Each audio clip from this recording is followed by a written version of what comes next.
이걸 왜 말씀드리냐 하면 사람들이 할 수 있는 게 없다고, 내 권한 너무 없다고 많이 이야기 하시거든요. 그런데 이게 저 현장에 학습된 무기력이라고 생각해요.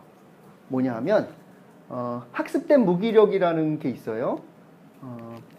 이거 존스 홉킨스 대학의 이분이 연구한 건데요.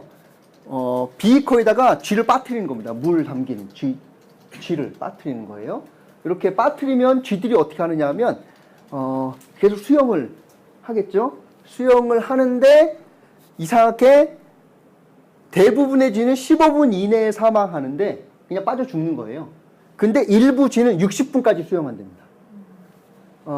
그러면 어느 쥐는 60분까지 수영하고 어느 쥐는 15분 이내에 사망하는가, 이 차이는 무엇이 만드는가 라고 하는 것을 봤는데, 이거 논문 본문 중에 이렇게 써 있대요. 어떤 쥐는 삶을 포기하는 듯 보였고 15분 이내에 사망한 애는 몇 번 해보다가 안 되니까 그냥 삶을 포기하는 듯 보였고, 어떤 쥐는 어떻게 해서든지 살기 위해서 결심을 하는 듯 보였다고. 그럼 이 차이는 무엇이 만드는 걸까? 라고 해서 다음 실험에 다음 사람이 이런 비슷한 실험을 했어요. 근데 어떤 걸 했냐면 후속 실험으로 200마리 쥐를 대상으로 상자에 탈출하는 경험을 하도록 한 다음에 비커 실험을 하는 거예요. 상자에 가둬놔요. 그러고 난 다음에 무슨 행위를 하면 그러면 열어져요.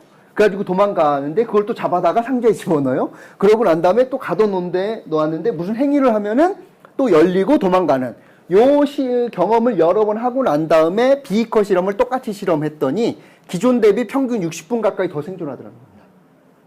이건 뭐냐 하면 이전의 경험이 어땠느냐에 따라서 이후의 경험이 좌우된다라는 거예요.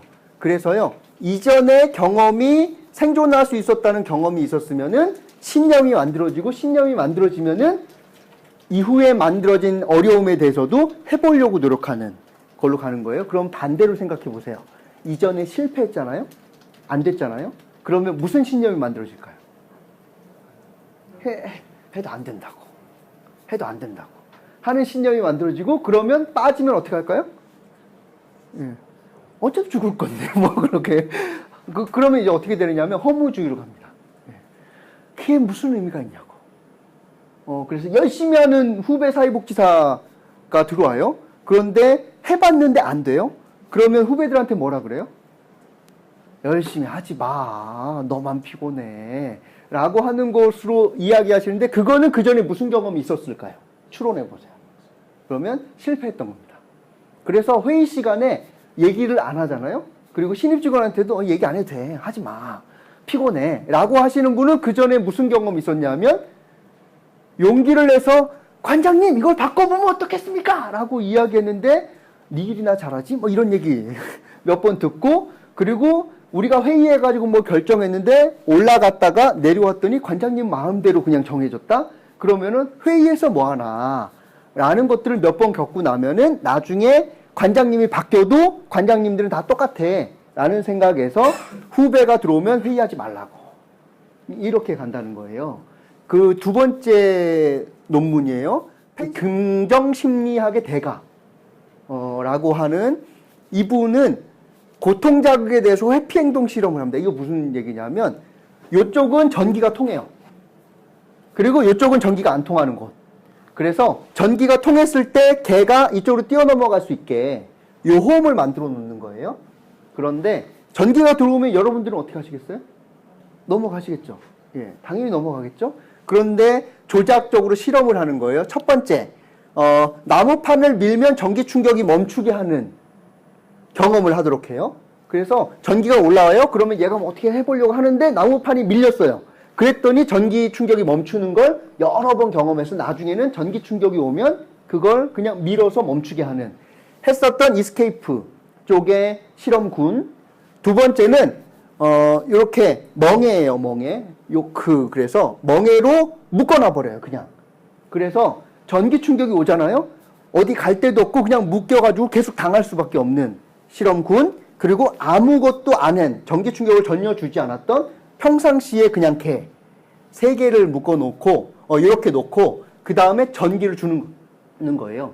전기를 줬을 때, 이스케이프는 어떻게 하느냐? 대부분 넘어갑니다. 왜냐하면 이전에 내가 어려웠던 상황을 어떻게 했어요? 내 힘으로 이겨냈던 경험이 있죠. 그래서 넘어갑니다. 그런데 이 멍해를 졌던 애는 어떻게 하느냐면 대부분 가만히 있어요. 그냥 감수하고 있는 겁니다. 그냥 예, 어차피 힘드니까. 그런데 보통의 애들도 넘어가요. 이걸 실험으로 보면 어떻게 되느냐 하면 요거예요. 평균 대기 시간이 한 번 탈출했던 경험이 있는 애는 27.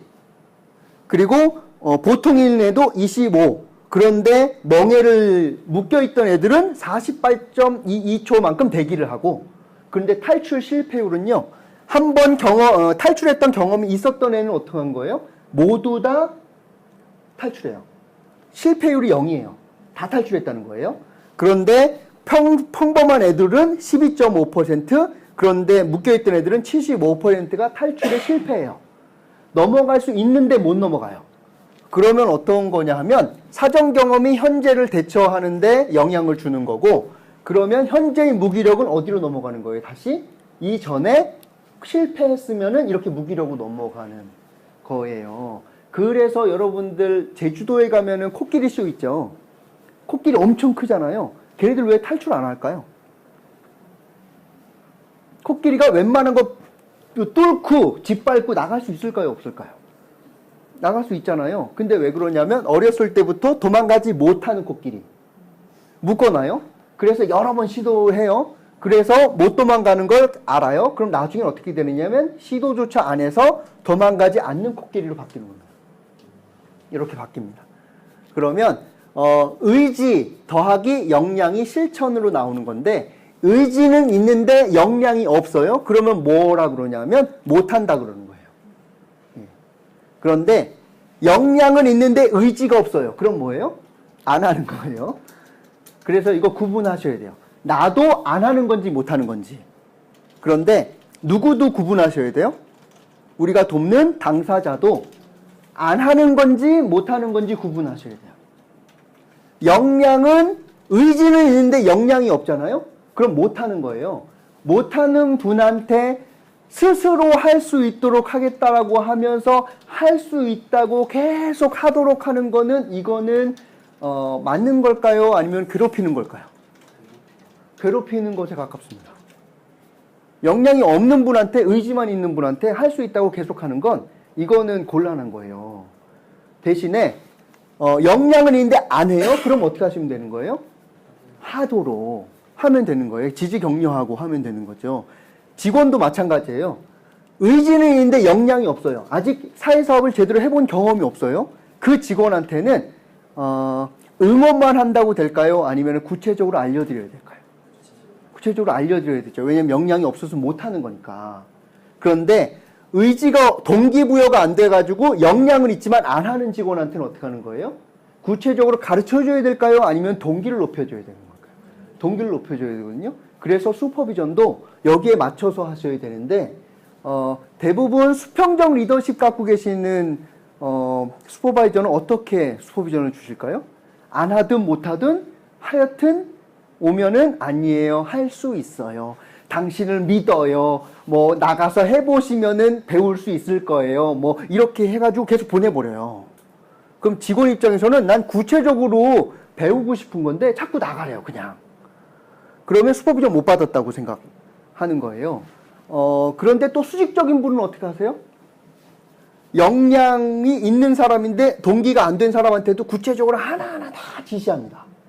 그럼 어떻게 되느냐면, 아니, 나는 할 줄은 아는데 이걸 왜 해야 되는지 내가 잘 모르겠다 라고 하는 분한테 이걸 안 알려주고 계속 시키기만 해요.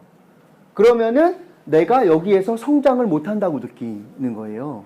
그래서 못하는 것과 안 하는 걸 구분해서, 못하는 사람한테는 역량을 발휘할 수 있도록 구체적으로 알려드리는 방식으로 하거나, 아니면은 사업 업무 내용을 쉽게 만들어내거나 하는 방식으로 가야 되는 형태로 가는 겁니다.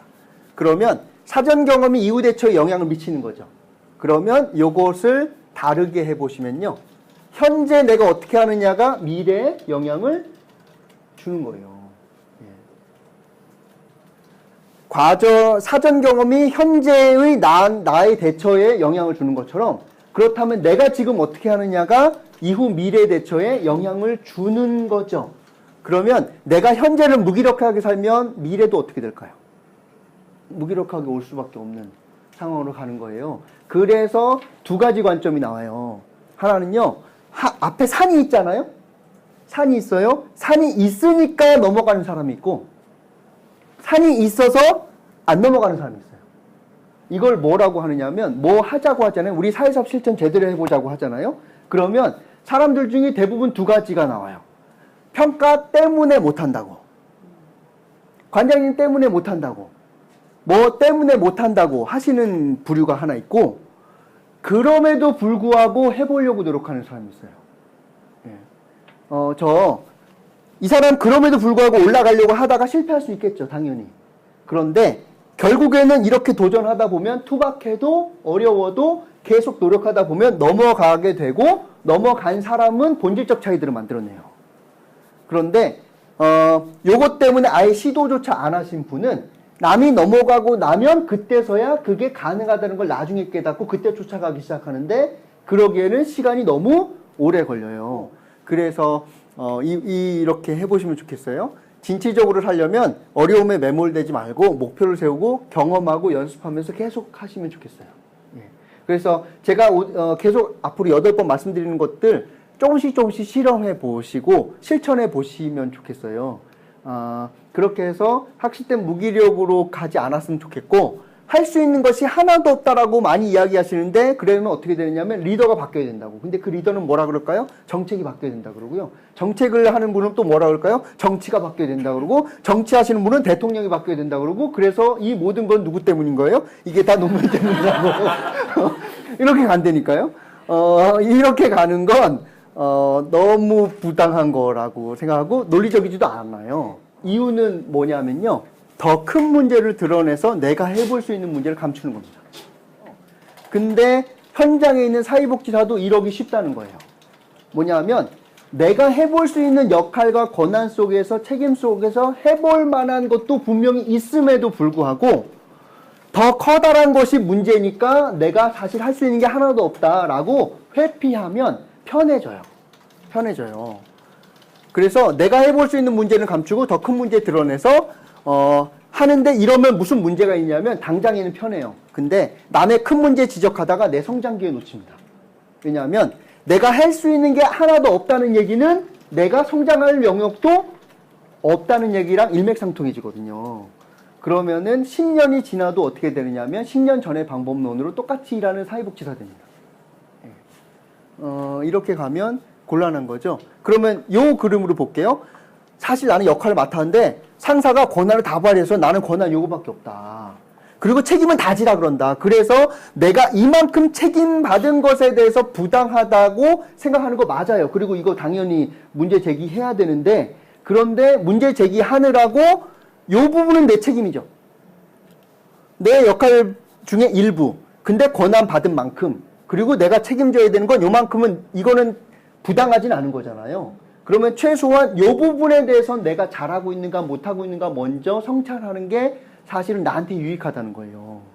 나한테 유익하고, 그래야 이걸 내 책임이라고 인식하는 순간 어떤 일이 벌어지느냐면 내가 고쳐볼 기회가 생겨요.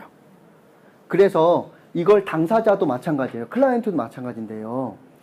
이건 모두 다 사회의 문제다 라고 이야기하는 순간 내가 바꿀 수 있는 건 하나도 없어요.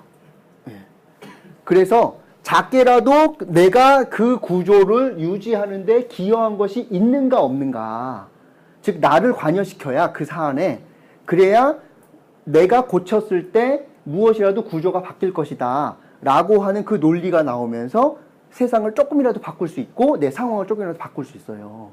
그래서 내 책임이 없다라고 이야기하는 건 위로는 되겠지만 성장은 안 될 가능성이 현저히 높고요. 실제로 권한이 있을까요, 없을까요? 아무리 말단 사회복지사라도 있어요. 그러면요, 이거 고치는 것보다 이거 고치는 게 더 빨라요. 왜냐면 나한테 권한이 있으니까. 그럼 어떻게 해야 되느냐? 내 거 권한에 있는 거 먼저 바꿔놓고 그 다음에 이거 바꾸라고 하는 게 더 빠르지, 내 거 안 바꾸고 이거 바뀌어야 내가 바뀐다라고 종속적으로 만들어버리는 순간 내 성장도 없어지고 아무것도 안 바뀝니다. 그러면 상대방은 누굴 욕할까요 또? 너는 너 일도 안 했잖아. 뭐 이렇게. 그래서 서로 욕하는 곳으로 가면 가장 손해라는 거예요. 그래서 내가 하고 싶고 할 수 있는 바 파악해서 하셔야 되는 거예요. 그래서 내가 어디까지 권한인지를 먼저 보시고